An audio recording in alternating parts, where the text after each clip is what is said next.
Bismillahirrahmanirrahim. Assalamualaikum warahmatullahi wabarakatuh. Waalaikumsalam warahmatullahi wabarakatuh. Alhamdulillahirabbil alamin. Wa bihi nasta'inu ala umuri dunya waddin. Wassalatu wassalamu ala asyrafil anbiya'i wal mursalin wa ala alihi wa ashabihi at-tayyibin at-tahirin, amma ba'd. Alhamdulillah, nashkurullaha syukran katsiran ala ni'amihi al-kathirah hatta nastati'a an natalaqqa fi hadhihi an-nadwah al-mubarakah insyaallah. Wassalatu wassalamu mawsulani daimani ila habibina wa nabiyyina al-karim Muhammadin sallallahu alaihi wasallam.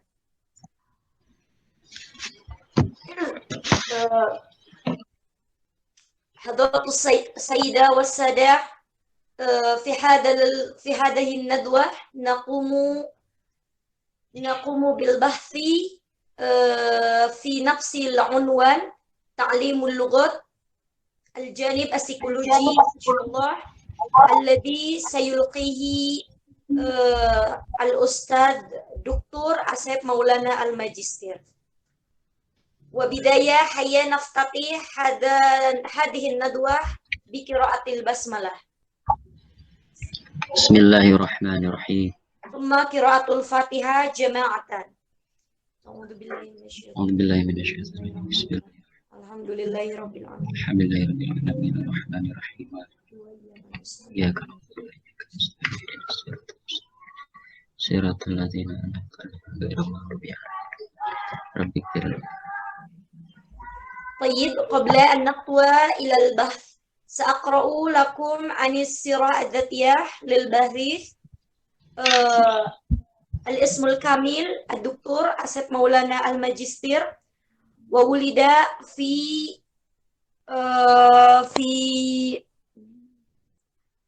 Tanjung Jaya, Tasikmalaya, Jawal Gorbia, في التاريخ الرابع من ديسمبر سنة 1984 ميلادية. وهو تزوج بسيدتي سيتي رتبة العالية عام 2011 وله ولد اسمه زبدان بطرا مولانا، وقد حصل على درجة سرجانة في تعليم اللغة العربية بجامعة جاكرتا الحكومية عام 2010، وحصل أيضا على درجة الماجستير في تعليم اللغة من نفس الجامعة عام 2012 ميلادية. وهو أيضا حصل على درجة دكتوراه في تعليم اللغة العربية بجامعة سنان Gunung Jati الإسلامية الحكومية بندung عام 2019 ميلادية. وعني مدرسا في قسم اللغة العربية كلية التربية جامعة Cipasung الإسلامية Tasikmalaya عام 2011 إلى اليوم. كما عني أيضا في دراسة العليا سنة 2018 إلى اليوم. وهو أيضا عين سكرتير في قسم تعليم اللغة العربية بكلية التربية عام 2014 إلى اليوم. وعين سكرتير في شعبة اللغة العربية بدراسة العليا في نفس الجامعة حاليا. وعين مدير معهد مركزية عربية في تعليم اللغة العربية عام 2016 إلى اليوم. وقد ألف الكتب المتعلقة بدرس اللغة العربية، ومنها وسيلة الألعاب العربية،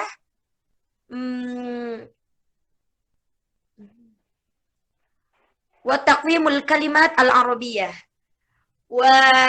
وهؤلاء الكلمات التي تدل على سيرته الذاتية.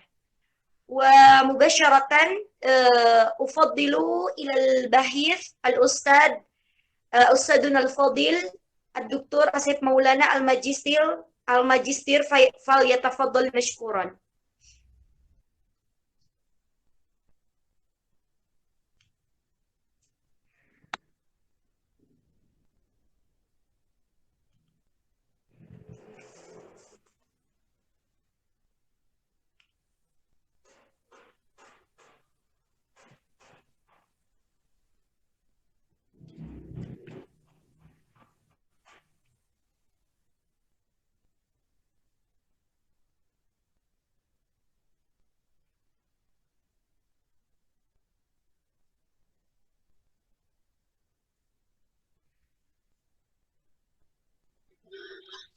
Bismillahirrahmanirrahim. Assalamualaikum warahmatullahi wabarakatuh. Waalaikumsalam. Alhamdulillahirabbil alamin wassalatu wassalamu ala asyrafin nasi aklan wa akmalihim ilman wa ahsanihim khalqan rasulina al-habib Muhammad bin Abdullah alaihi afdhalus salati wa atimut taslim. Awalan aqulu syukran jazilan syukri li ra'isatil jalsah ukhtina sabila silmi allati qad a'tatni al-fursah fi hadhihi al-munasabah as-sa'idah li ilqai al-muhadarah al-muta'alliqah bi manhaj wa ta'lim al-lughah al-arabiyyah. Wa kadzalika ashkuru syukran jazilan syukri li jami'il hadirat jami'al mushtarikin wal mushtarikat fi hadhihi an-nadwah. Insyaallah حول ساعة إلى الأمام سنتحدث عن النظريات المتعلقة بالمنهج وكذلك المتعلقة بالتعلم والتعليم في اللغة العربية. ثم للحصول على فعالية فهم معاني هذا الموضوع إن شاء الله سأتكلم في هذه اللحظة باستخدام اللغة الإندونيسية. ربما كثير من النصوص الموجودة في هذه الحلقة في هذا التقديم باللغة العربية، لذلك أود أن أشرح وأترجم هذا النصوص باستخدام اللغة الإندونيسية. طيب هذا الموضوع يعني تعليم اللغات الجانب السيكولوجي. هذا الموضوع يتعلق بالنظريات تعلم والتعليم اللغة العربية من جهة علم النفس. Berkaitan dengan materi hari ini, yaitu ta'limul lughah al-janib psikologi atau pembelajaran bahasa dilihat dari sudut pandang psikologi atau ilmu nafsi. Tentunya di sini kita akan melihat ragam ataupun jenis dari teori-teori yang menjadi landasan dalam pembelajaran bahasa asing, khususnya kita dalam pembelajaran bahasa Arab yang bisa diterapkan. Kemudian kalau sebelumnya kemarin telah kita pelajari bagaimana sudut pandang linguistik yang memberikan kontribusi terhadap pembelajaran bahasa. Nah, untuk kesempatan ini kita akan mempelajari bagaimana sudut pandang psikologi terhadap pembelajaran bahasa. Tentunya di sini memiliki sudut pandang yang berbeda. Ketika linguistik banyak berbicara tentang unsur pembentuk dari bahasa, bagaimana bahasa itu materi yang diajarkan kepada siswa. Nah, demikian kalau ilmu psikologi ini melihat bagaimana perilaku yang tampak pada siswa yang belajar, khususnya belajar bahasa Arab itu sendiri.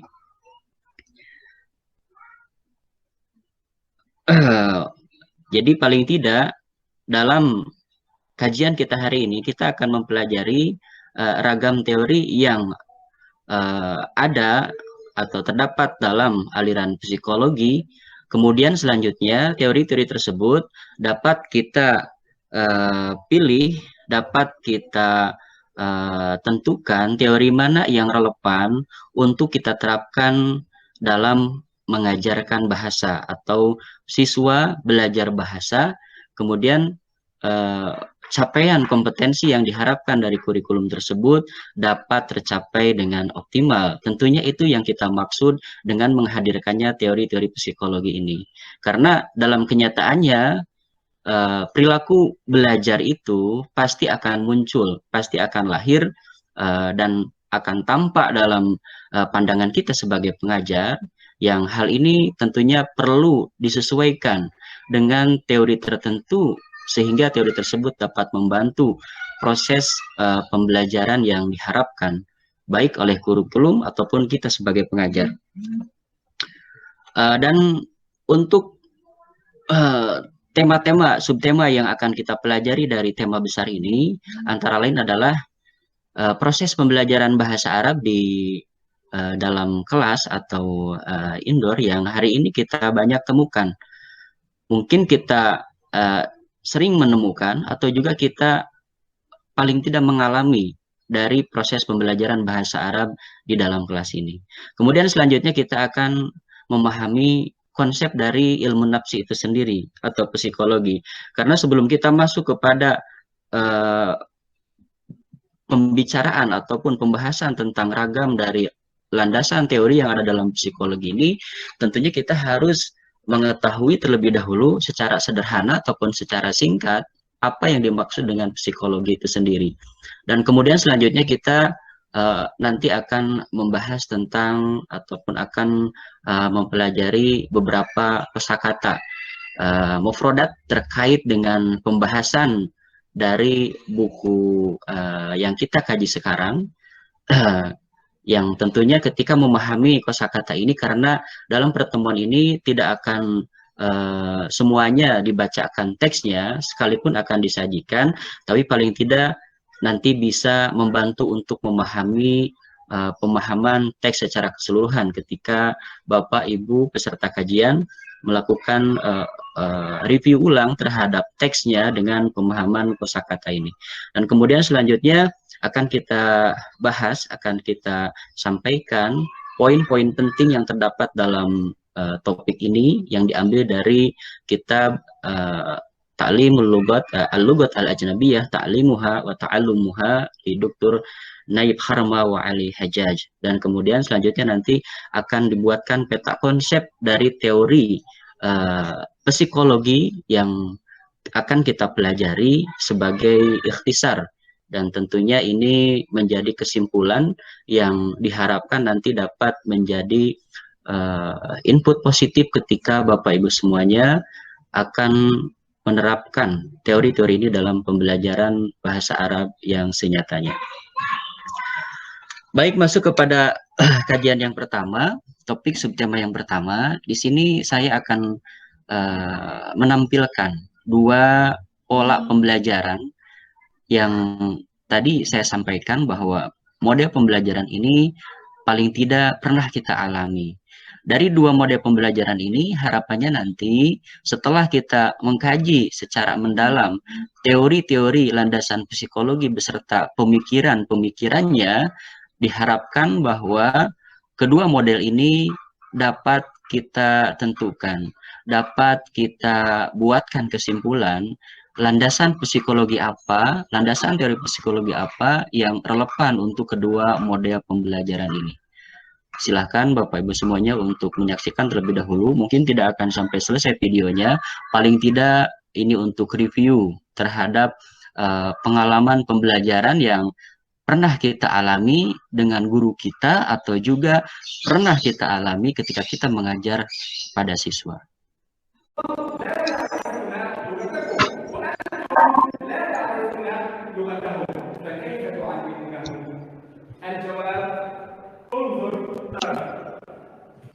Assalamualaikum warahmatullahi wabarakatuh. Waalaikumsalam. Assalamualaikum.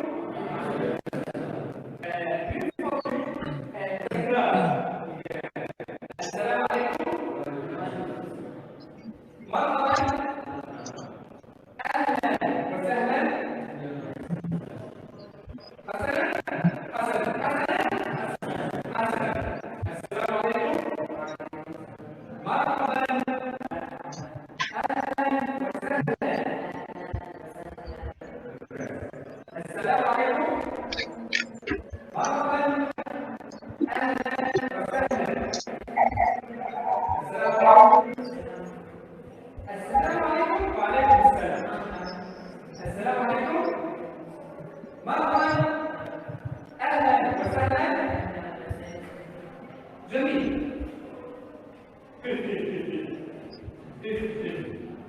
Assalamualaikum.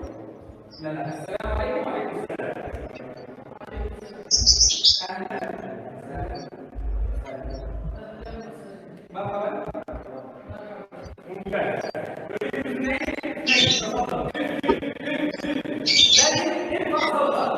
Kita bisa memperhatikan bagaimana proses pembelajaran berlangsung.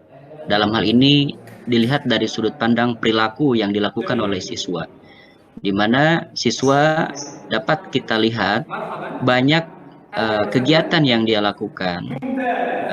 Hal ini disebabkan oleh banyak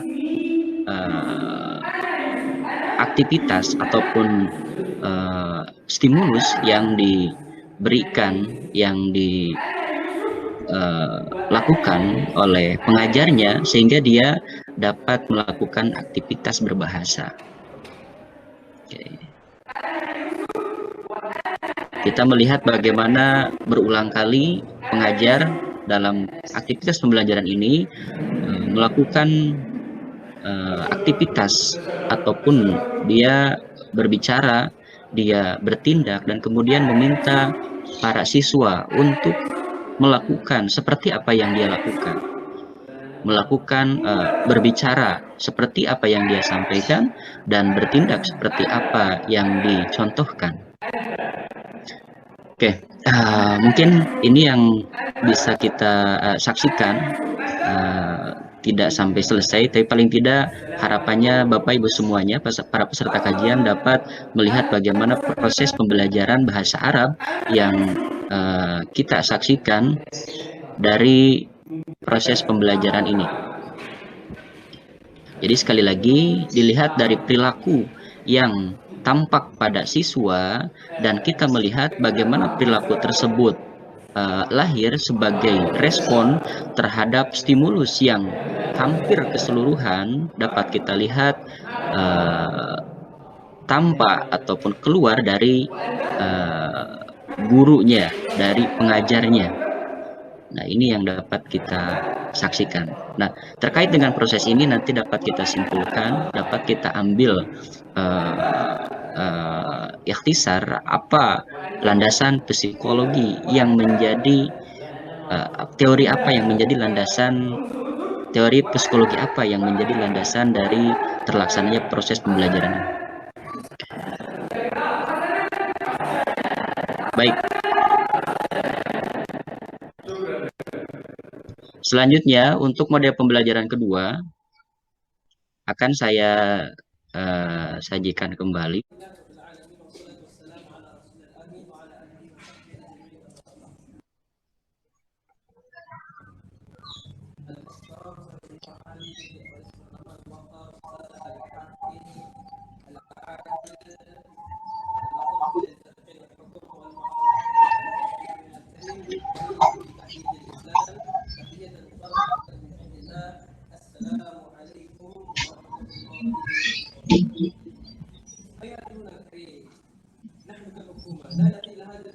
Yang perlu kita perhatikan di sini, sekali lagi, karena psikologi berkaitan dengan perilaku yang dilakukan oleh pelajar, maka kita di sini dapat melihat perilaku apa yang dilakukan oleh pelajar, dan perilaku tersebut timbul ataupun lahir dari siswa karena faktor apa. Apakah dia melakukan aktivitas berbahasa tersebut karena faktor yang ada dalam dirinya sendiri, keinginannya untuk menyampaikan maklumat, menyampaikan informasi kepada orang lain, dalam hal ini teman sekelasnya, ataukah itu karena faktor di luar siswa, dalam hal ini adalah guru. Guru sebagai pengajar atau dosen sebagai pengajar dalam proses pembelajaran ini, dia yang menjadi stimulus ataupun penyebab terjadinya aktivitas berbahasa yang dilakukan oleh siswa. Kita dapat melihat ini, dan tentunya nanti kita dapat menentukan teori psikologi apa yang lebih relevan untuk ataupun yang menjadi landasan dari proses pembelajaran bahasa Arab ini. Ini yang diharapkan ataupun target pencapaian yang diharapkan dapat dimiliki, dapat dikuasai oleh Bapak Ibu peserta kajian semuanya setelah kita mempelajari landasan psikologi dalam pembelajaran bahasa Arab ini.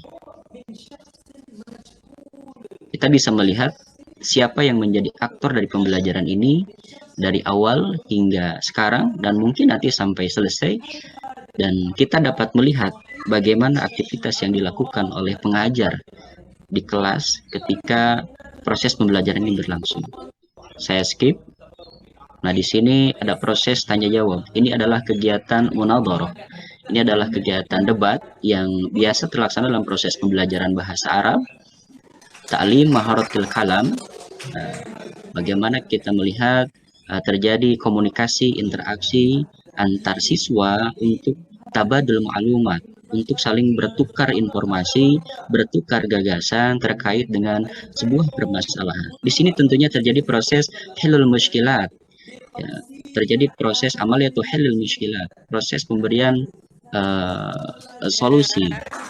Amaliyatu halul mushkilat, proses pemberian solusi terhadap satu permasalahan yang sedang didiskusikan.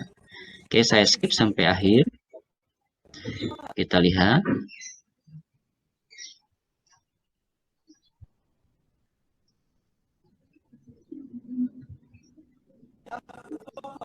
Sampai di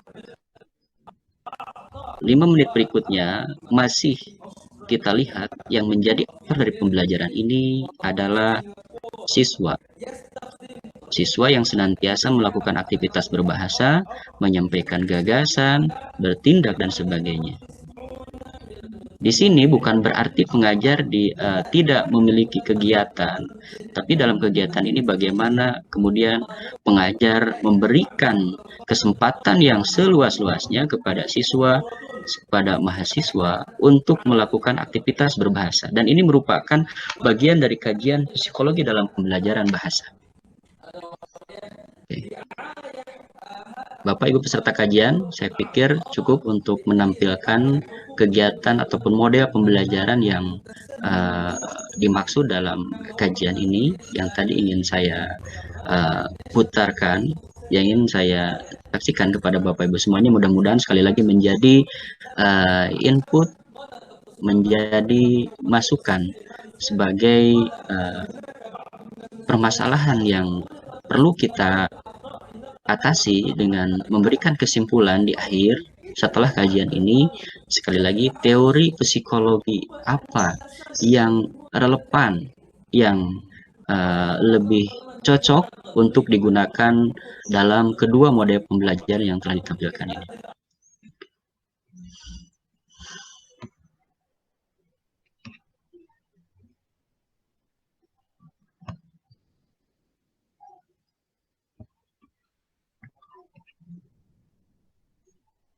Baik, saya lanjutkan presentasinya.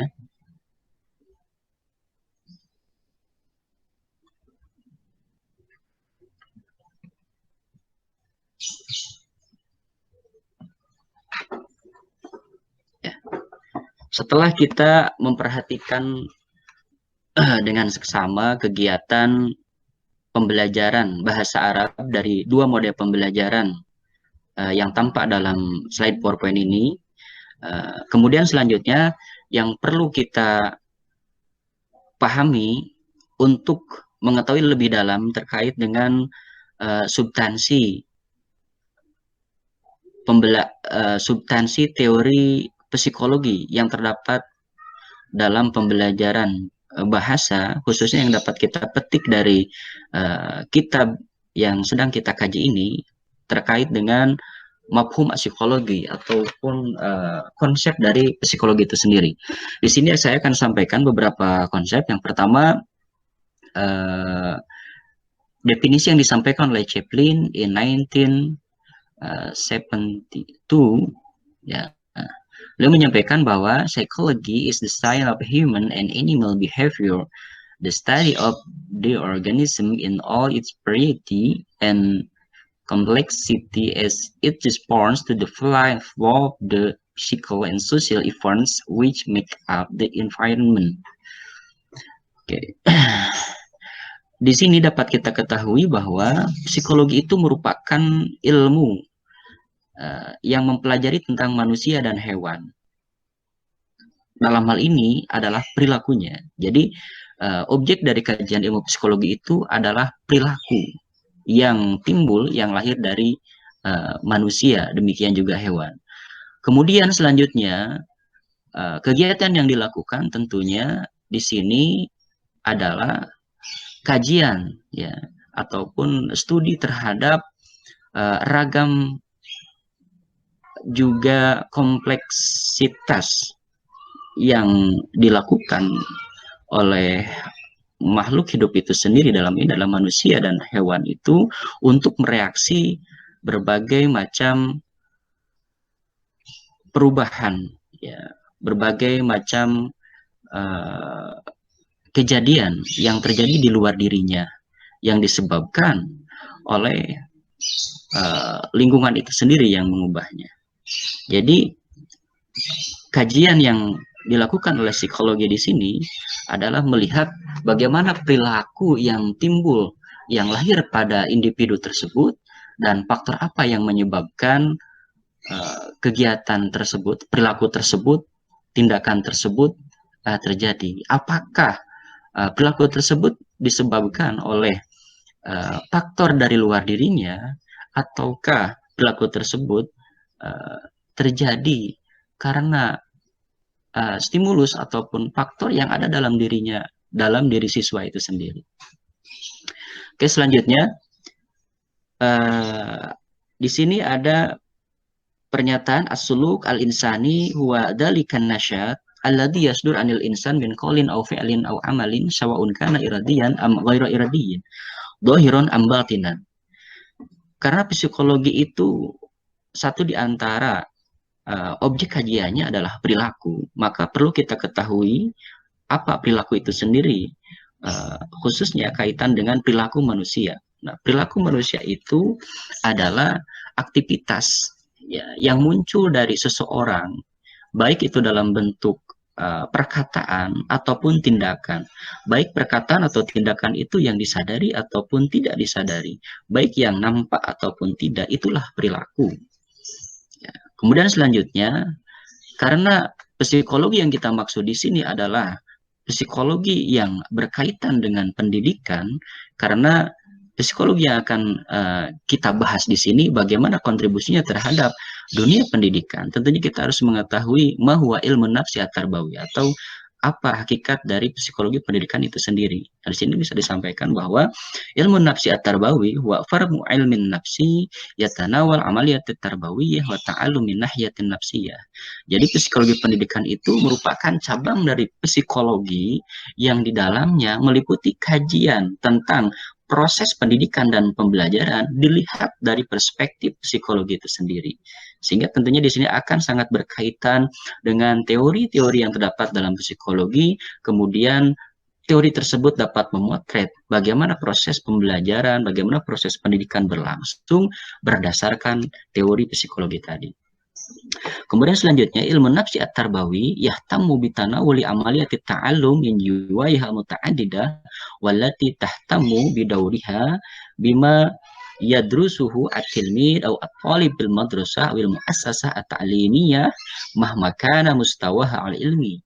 Nah, ini menegaskan definisi yang ketiga barusan, bahwa psikologi pendidikan fokus kajiannya ataupun perhatiannya memprioritaskan pada proses pembelajaran itu sendiri. Ya, bagaimana aktivitas yang dilakukan oleh siswa dalam belajar, baik itu pembelajaran yang dilakukan di sekolah, demikian juga di tingkat universitas. Intinya pada semua jenis lembaga pendidikan, pada semua jenis tingkatan pendidikan, ini yang merupakan kajian ataupun objek kajian dari psikologi pendidikan. Jadi lebih fokus kepada bagaimana proses pendidikan dan pembelajaran itu berlangsung dan dipotret dari sudut pandang ilmu psikologi.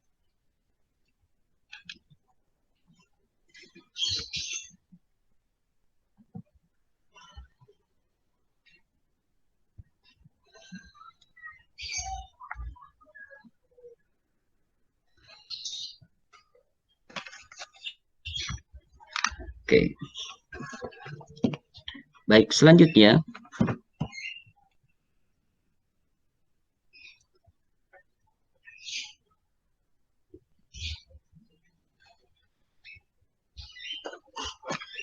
setelah barusan kita memahami apa itu konsep dasar dari ilmu psikologi, apa itu perilaku, apa itu psikologi pendidikan,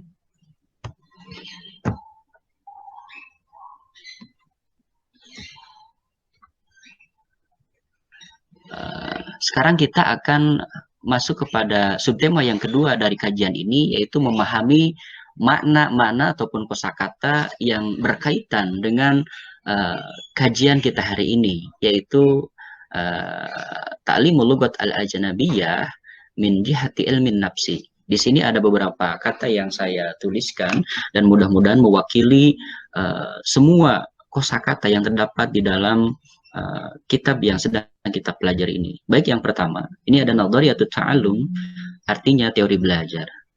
Selanjutnya an-nadhariyat as-sulukiyah, teori behaviorisme. Selanjutnya ada an-nadhariyat al-irtibatiyah, ini teori koneksionisme. Selanjutnya ada ad-daf'iyah al-wasilah, motivasi instrumental. Selanjutnya nadhariyatul israt al-klasiki atau teori conditioning klasikal. Selanjutnya ini nadhariyatul hafiz lil alim hul atau teori drive hul. Kemudian an-nadhariyat al-ma'arifiyah, teori kognitivisme. An-nadhariyat al-gestaltliyah, ya, ini teori Gestalt. Kemudian an-nadhariyat al-binaiyah, teori konstruktivisme. Selanjutnya ta'allumul lughat al-ajnabiyyah, teori belajar bahasa asing. Selanjutnya at-ta'allum bil mulahadhah, teori belajar dengan observasi. Selanjutnya iktisabul lughah al-asliyah, pemerolehan bahasa ibu. Selanjutnya nadhariyatut ta'allum al-ijtimai, teori belajar sosial. Nadhariyatul ijra'iyah, teori operan. Nadhariyatut tahlilil akhta, teori analisis kesalahan. Nadhariyatut tahlil al-lughawi al-muqaran, di sini teori analisis kontrastif. Selanjutnya nadhariyatul jihaj ad-dhabit, nadhariyatul jihaj ad-dhabit, ini artinya teori monitor. Selanjutnya an-nadhariyat al-wadhifiyah, teori fungsional. Nadhariyatul lughat al-marhaliyah, teori interlanguage, dan nadhariyatut tatabuk atau teori identitas. Nah, ini adalah beberapa kosakata yang terdapat dalam teks yang sedang kita kaji dan sekaligus mewakili beberapa teori yang akan kita kaji juga. Yang teori ini merupakan bagian dari beberapa teori yang dilahirkan ataupun yang menjadi bagian dari teori psikologi berdasarkan klasifikasinya akan kita pelajari. Baik, Bapak Ibu semuanya, kita masuk kepada termin paling penting dari kajian ini, yaitu an-nuqat al-muhimmah li hadzal mawdu'. Sebelum saya sampaikan itu, perlu semua para peserta kajian ketahui juga bahwa teori-teori ini, ya, teori-teori akan kita kaji ini yang barusan telah disampaikan artinya, beberapa teori ini dapat digunakan, ya, dapat digunakan sebagai dalam kegiatan penelitian yang Bapak Ibu semuanya, para peserta kajian lakukan. Jadi ketika Anda semuanya meneliti dan kemudian belum diketahui teori apa yang menjadi landasan, yang menjadi payung dari kegiatan penelitian itu, maka beberapa teori ini bisa menjadi dasar, bisa menjadi landasan yang akan memberikan arah terhadap penelitian yang Bapak Ibu semuanya lakukan saat ini. Jadi selain dapat kita terapkan dalam proses aktivitas pembelajaran, tentunya teori-teori ini dapat juga kita jadikan sebagai sumbangsih yang sangat penting untuk dapat kita terapkan dalam kegiatan penelitian, khususnya penelitian yang berkaitan dengan pembelajaran bahasa Arab. Jadi semua teori ini yang belum ada atau belum diterapkan, dapat Ibu Bapak peserta kajian semuanya jadikan sebagai dasar dalam penelitian, atau juga dapat kita kembangkan dengan mengintegrasikan, menghubungkan dengan teori-teori lain yang relevan dengan teori-teori ini.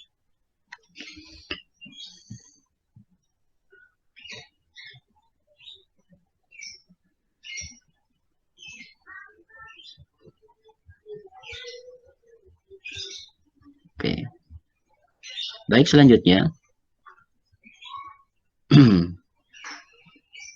Teori yang poin-poin penting, an-nuqat al-muhimmah li hadzal mawdu', poin-poin penting yang akan kita kaji dalam kajian ini meliputi an-nadhariyat al-ma'rifiyah, an-nadhariyat as-sulukiyah. Ini menggambarkan bahwa klasifikasi teori psikologi secara umum dibagi ke dalam dua madhab atau dua aliran, yaitu teori behaviorisme, an-nadhariyat as-sulukiyah.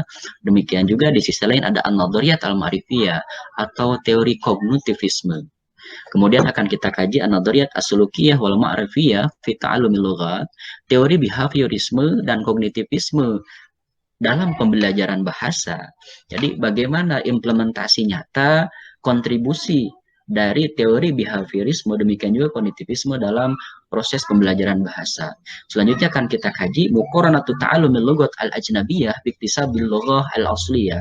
Bagaimana perbedaan, bagaimana perbandingan antara proses pembelajaran bahasa asing dibandingkan dengan pemerolehan bahasa asli. Tentunya di sini memiliki sudut pandang yang berbeda antara kedua aktivitas ini. Mana belajar, mana pemerolehan bahasa. Nanti kita akan kaji. Dan selanjutnya pada sesi terakhir akan kita pelajari, akan kita kaji tentang teori lain. Ya. Hal ini adalah teori linguistik modern yang sama-sama memberikan kontribusi terhadap pembelajaran bahasa di luar teori psikologi yang masuk dalam klasifikasi behaviorisme dan kognitivisme. Nanti akan kita pelajari. Ini ada nadhariyatut tatabuk, ya, teori identitas, kemudian ada nadhariyatul jihad al-dhabit, teori monitor, dan ada nadhariyatul lughah al-marhaliyah atau teori interlanguage. Sementara itu nadhariyatut tahlilil lughah al-muqaran atau analisis kontrastif dan nadhariyatut tahlilil akhta atau teori analisis kesalahan ini sengaja saya merahkan, tidak akan dibahas dalam kajian ini karena akan dikaji lebih lanjut pada pertemuan ketiga, kajian ketiga oleh Ustadz Mamanjul Iman terkait dengan dua teori ini secara mendalam atau secara lebih luasnya lagi. Oleh karenanya ya akan saya kaji dalam kajian hari ini, kajian yang kedua ini fokus kepada teori-teori psikologi yang menjadi landasan dalam pembelajaran yang diturunkan dari teori behaviorisme dan kognitivisme, dan selanjutnya ditambah dengan teori modern lain di luar kedua teori analisis kontrastif dan analisis kesalahan yang tadi telah disebutkan. Baik Bapak Ibu semuanya yang saya banggakan, dalam kajian ini sebelum kita masuk kepada pembahasan tentang apa yang dimaksud tentang apa yang dimaksud dengan teori behaviorisme, demikian juga teori kognitivisme dalam pembelajaran bahasa dan apa saja yang menjadi turunan jenis-jenis teori yang dilahirkan dari kedua madhab ataupun aliran psikologi tadi, perlu kiranya disampaikan terlebih dahulu terkait dengan mahiyya nadhariyatut ta'allum. Di sini saya sampaikan bahwa mungkin untuk satu slide ini akan saya bacakan, namun demikian untuk beberapa slide berikutnya untuk mengefektifkan waktu, saya akan sampaikan saja gagasan-gagasan yang terdapat dalam tiap slide, dan Bapak Ibu semua peserta kajian nanti dapat mereview ulang terkait dengan bacaan yang terdapat dalam slide ini dihubungkan dengan poin-poin gagasan yang telah saya siapkan. Baik, untuk slide yang pertama ini, Nadhariyatut ta'allum hiya muhawalatun yakumu biha al-ulama al-mukhtassuna li dirasati dhahiratit ta'allumi allati tu'tabaru min ahammi dhawahiri hayatina. إذ يقوم هؤلاء العلماء بتقديم ما يتوصلون إليه من آراء حول حقائق التعلم وتبسيط هذه الحقائق وشرحها وتنبأ بها. Nah, ini dapat kita singkatkan bahwa teori belajar itu merupakan upaya yang dilakukan oleh para ahli untuk mengkaji realitas pembelajaran melalui proses perumusan gagasan, kemudian interpretasi dan pengembangan terhadap perumusan gagasan yang ditemukan dari realitas pembelajaran tersebut. Itulah teori. Jadi teori ini lebih bersifat empiris. Bagaimana teori yang digagas oleh para ahli ini betul-betul didasarkan pada realitas pembelajaran yang telah diteliti sebelumnya. Kemudian selanjutnya, waqad istalaha ulama'un nafsi ala taqsim nadhariyatit ta'allum ar-ra'isah ila salasati aqsam. Al-qism al-awwal yashmulu ma yusamma bin nadhariyatil irtibatiyah. Nadran li'annaha takumu 'ala al-irtibat bainal ahdas al-bi'iyyah was-suluk. والقسم الثاني وهو وثيق الصلة بالقسم الأول ويشمل ما يسمى بالنظريات الوظيفية وهي التي تؤكد على الوظائف التي يؤديها السلوك والتي تميز الإنسان عن الكائنات الحية الأخرى من حيث ما يظهره من نية وغرض وتوجه نحو الهدف. وقد اصطلح علماء النفس على إطلاق النظريات السلوكية على النظريات التي تندرج تحت القسمين الأول والثاني نظرا لاعتمادها جميعا على المصيرات واستجابتها والارتباط فيما بينها وكذلك على أشكال التعزيز المختلفة وتمييزا لها عن النظريات التي تندرج تحت القسم الثالث الذي يشمل ما أطلق عليه اسم النظريات المعرفية. والنظريات المعرفية هذه تعطي الأولوية للعمليات التي تجري داخل الإنسان كالتفكير والتخطيط واتخاذ القرار وحل المشاكل وما شابه ذلك على تلك العمليات التي تتصل بالبيئة الخارجية أو بالاستجابة الظاهرة. Dari pernyataan barusan dapat kita ambil gagasan bahwa para ahli psikologi itu mengklasifikasikan teori belajar ke dalam 3 jenis teori, yaitu koneksionisme atau di sini adalah hubungan antar lingkungan dengan perilaku. Jadi perilaku itu disebabkan disebabkan atau perilaku itu muncul pada diri seseorang lebih banyak diberikan pengaruhnya oleh lingkungan atau hubungan antara lingkungan dan perilaku itu seperti itu. Kemudian selanjutnya teori fungsional atau di sini karakteristiknya bahwa teori ini memiliki karakteristik lain dari teori sebelumnya meskipun memiliki kesamaan, tetapi ada ciri khas dari teori ini, yaitu perilaku bertujuan pada manusia. Ya, jadi perilaku yang timbul yang disebabkan oleh faktor lingkungan tadi, yang disebabkan oleh faktor di luar diri manusia tadi, perilaku tersebut tidak hanya sekedar dilakukan, tidak hanya sekedar muncul, akan tetapi memiliki tujuan tertentu dilakukannya perilaku tersebut. Dan selanjutnya ada teori kognitivisme.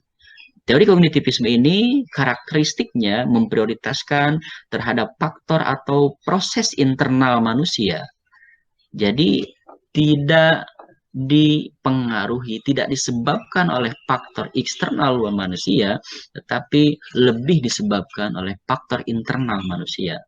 Seperti ada berpikir, ya, proses berpikir, kemudian proses penyelesaian masalah. Bagaimana perilaku tersebut timbul karena proses berpikir yang dilakukan oleh manusia, demikian juga keinginannya untuk menyelesaikan masalah yang terjadi dalam dirinya.